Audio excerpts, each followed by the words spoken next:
എല്ലാ കാലത്തും നമ്മുടെ ബിഗ് ബോസിന് ഒരു മാനസപുത്രി ഉണ്ടാകാറുണ്ട്. സീസൺ 2 ആര്യയെ ഓർമ്മയില്ലേ? അതുമുതൽ ഇതൊരു കീഴ്വഴക്കമാണ്. സീസൺ 2 എപ്പിസോഡുകളിൽ പലതവണ ആര്യയോടുള്ള ബോസിന്റെ മമത അങ്ങനെ കണ്ട് പഴകി ആര്യക്കൊരു വീടെന്നൊരു സമവാക്യത്തിൽ തന്നെ ആ സീസൺ പ്രേക്ഷകരെ കൊണ്ടെത്തിച്ചിരുന്നു. ഈ സീസണിലെ ബിഗ് ബോസിന്റെ ചെല്ലക്കുട്ടി നമ്മുടെ രേണു സുധിയാണോ?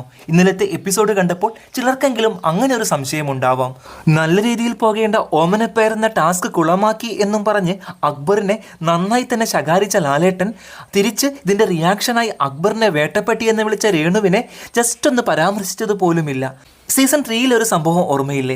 ജാസ്മിൻ ഒരിക്കൽ റോബിനെ അവളുടെ പെറ്റ് ഡോഗുമായിട്ടൊന്ന് ഉപമിച്ചു. അതിന്റെ പേര് ലക്ഷ്മിപ്രിയ ജാസ്മിനെ കയറി ഹെഡ് ചെയ്ത് അവൾക്കെതിരെ ലാലേട്ടന് മുമ്പിൽ ഏതാണ്ട് ഒരു എപ്പിസോഡിന്റെ പകുതി വരെ സംസാരിച്ചു. ലാലേട്ടന് വന്ന് ഏറെ ക്ഷുഭിതനായി. പക്ഷെ ഇവിടെ ജസ്റ്റ് രേണുവിനോട് രേണു നീ അക്ബറിനെ അങ്ങനെ വിളിച്ചത് ശരിയായില്ല എന്നെങ്കിലും ലാലേട്ടനെ സൂചിപ്പിക്കാമായിരുന്നു. ഇത് അവിടെ പൂർണ്ണമായി രേണുവിനെ സ്കിപ്പ് ചെയ്ത് ലാലേട്ടന്റെ ദേഷ്യവും അതുപോലെ തന്നെ ലാലേട്ടൻ ആ ചെയ്തത് തെറ്റാണെന്നുള്ള ആ ഒരു പരാമർശവും അക്ബറിൽ മാത്രം ഒതുങ്ങിപ്പോയി. ഇവിടെ പിന്നെ വേറൊരു കാര്യം കൂടിയുണ്ട്.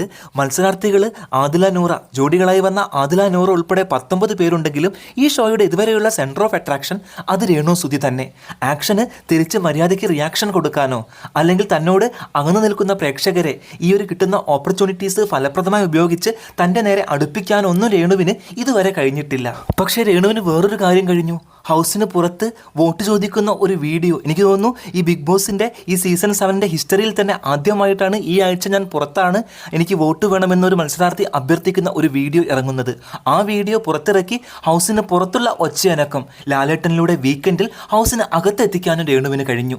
അതേസമയം ഒരു ഡ്രാമ ക്രിയേറ്റ് ചെയ്യാനുള്ള രേണുവിൻ്റെ കഴിവുണ്ടല്ലോ, അതൊന്ന് പ്രത്യേകം ശ്രദ്ധിക്കണം. ഹൗസിന് പുറത്തുള്ള ഈ ഒരു വോട്ട് ചോദിക്കുന്ന വീഡിയോ ഹൗസിനകത്തേക്ക് വന്നു. ലാലേട്ടൻ അത് ചോദ്യം ചെയ്തു. രേണു മാപ്പ് പറഞ്ഞു. പിന്നീട് ഷോ കഴിഞ്ഞതിന് ശേഷം രേണു ക്യാമറയ്ക്ക് നേരെ പോയിട്ട് താൻ ചെയ്ത് തെറ്റായിപ്പോയെന്നും അത് തൻ്റെ കുറ്റമല്ല കസിൻ അങ്ങനെ ചെയ്തതാണെന്നൊക്കെ പറഞ്ഞ് ഏത്തമൊക്കെ ഇട്ട് ആ ഒരു ഷോയിലെ പ്രധാനപ്പെട്ട ഒരു സംഭവം അങ്ങനെ നൈസായിട്ട് പുള്ളിക്കാരി തൻ്റെ പേരിൽ എഴുതി ചേർത്തു. വീക്കെൻഡ് എപ്പിസോഡൊപ്പം നമ്മളൊന്ന് ഓർത്തെടുക്കാൻ നോക്കിയാൽ ഇന്നലത്തെ മൊത്തം സംഭവങ്ങളിൽ പ്രധാനമായി 2 കാര്യങ്ങൾ മാത്രമേ നമുക്ക് മെമ്മറിയിലേക്ക് വരൂ. ഒന്ന്, അക്ബറിനെ മോഹൻലാൽ ശകാരിച്ചത്, അതിന് കാരണം രേണുസുധിയെ സെപ്റ്റി ടാങ്ക് എന്ന് വിളിച്ചത്. 2, പുറത്തെ വീഡിയോ ലാലേട്ടൻ കണ്ടു, അത് ലാലേട്ടൻ ചോദ്യം ചെയ്തപ്പോൾ രേണുസുധി പൊട്ടിക്കറിഞ്ഞു. ഷോയുടെ അവസാനം വീക്കെൻഡ് എപ്പിസോഡിൻ്റെ അവസാനം ക്യാമറയ്ക്ക് മുമ്പിൽ പോയി മാപ്പ് പറഞ്ഞു, ഏത്തമിട്ടു.